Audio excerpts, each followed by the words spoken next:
Maturità 2021 all'ISI Giuseppe Verdi di Valdobbiadene. Il ministro dell'istruzione Patrizio Bianchi qualche giorno fa ha detto che non sarà un sottoesame, non sarà una maturità ridotta, ma in ogni caso l'emergenza coronavirus ha condizionato anche il mondo della scuola e la maturità 2021. Marco, allora quali sono le emozioni oggi? C'è un po' di tensione, ma penso sia normale. Poi c'è comunque un po' di sicurezza da quello che ho studiato, però si cerca di fare sempre il meglio che si riesce. Cosa vi chiederanno oggi? L'esame è diviso in 4 parti. La prima parte sarà l'esposizione dell'elaborato che abbiamo già preparato a casa, per poi passare al testo di italiano, all'analisi. La terza parte è lo spunto, forse la parte che mette più agitazione perché non sappiamo bene che cosa può arrivare, e l'ultima parte è l'esposizione dei PCTO. No, alla fine è stato tranquillo, dormito. Poi un po' di ansietta, vabbè, normale. Ma alla fine è un orale di un'ora, in cui quindi abbiamo tutto l'anno ci siamo esercitati a parlare e vedremo come andrà. Sì, abbiamo l'elaborato noi di matematica e fisica, dove discuteremo di questo problema e quello forse è la parte più ostica, in quanto le materie scientifiche non sono proprio semplici, però insomma, vediamo come andrà. Sogni per il futuro? Università e poi trovare lavoro. Cosa andrai a fare? Economia, poi devo ancora scegliere che indirizzo, però economia sicuramente. Come ti senti per questi esami? È un po' tesa, non so se sia peggio degli anni scorsi, però sì, sempre la tensione c'è. E con le tesine come vi siete trovati? Allora, siamo stati un po' lasciati a noi stessi, però le indicazioni comunque c'erano. Dovevamo fare un elaborato che comprendesse le materie di indirizzo, però alla fine ci siamo trovati, sì. Era come te l'aspettavi? No, molto più semplice sinceramente, molto più semplice, dopo aver esposto un po' l'elaborato e dopo aver parlato del più e del meno, per così dire.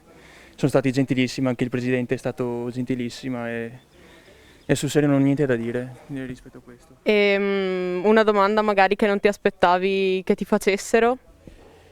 Alcune domande me le aspettavo che me le facessero, per esempio cosa ne pensi di quest'anno di DAD, hanno chiesto ovviamente, o anche cosa ti è rimasto da tutto questo percorso scolastico, non ero proprio preparato a rispondere, però sono riuscito a tirare fuori qualcosa e sì, è stato anche piacevole alla fine, soprattutto l'ultima parte del colloquio, in cui c'era più spazio a pensieri personali rispetto a quello che abbiamo studiato nell'arco degli anni. Molta ansia iniziale, sono arrivato che non ho dormito questa notte, mi sono svegliato presto e ansia fino all'ultimo, poi nel momento in cui mi sono seduto e ho iniziato a esporre il mio elaborato mi sono tranquillizzato, i prof sono stati clementi, hanno capito che comunque ci siamo impegnati durante questo anno e alla fine sono soddisfatto dell'esame che ho fatto.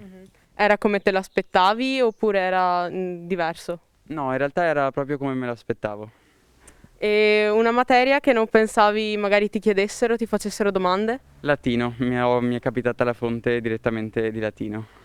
Alla fine erano i professori che avevi tutto durante l'anno, quindi un po' mi aspettavo come mi avrebbero fatto le domande, come si sarebbero, diciamo, approcciati nei miei confronti, e ho beccato un commissario di esterno simpatico, che mi ha messo a mio agio, mi ha fatto domande ma che non erano impossibili, erano molto principalmente di ragionamento, quindi no dai, sono contenta. Bene. E una domanda su cui sei proprio sicura che hai risposto giusto, sei andata molto bene? La parte di italiano sono andata via spedita, che era la parte in cui anche mi piaceva di più e ho studiato di più, e quindi là ho saputo dire tutto. Benissimo. E adesso? Adesso ho vacanza e poi si pensa per l'università, eccetera. Come avete organizzato le aule quest'anno e che cosa cambia rispetto al passato? Sì, praticamente ogni aula viene fatta areare e una volta che il candidato si siede e poi va nell'aula d'esame viene igienizzato con dell'alcol.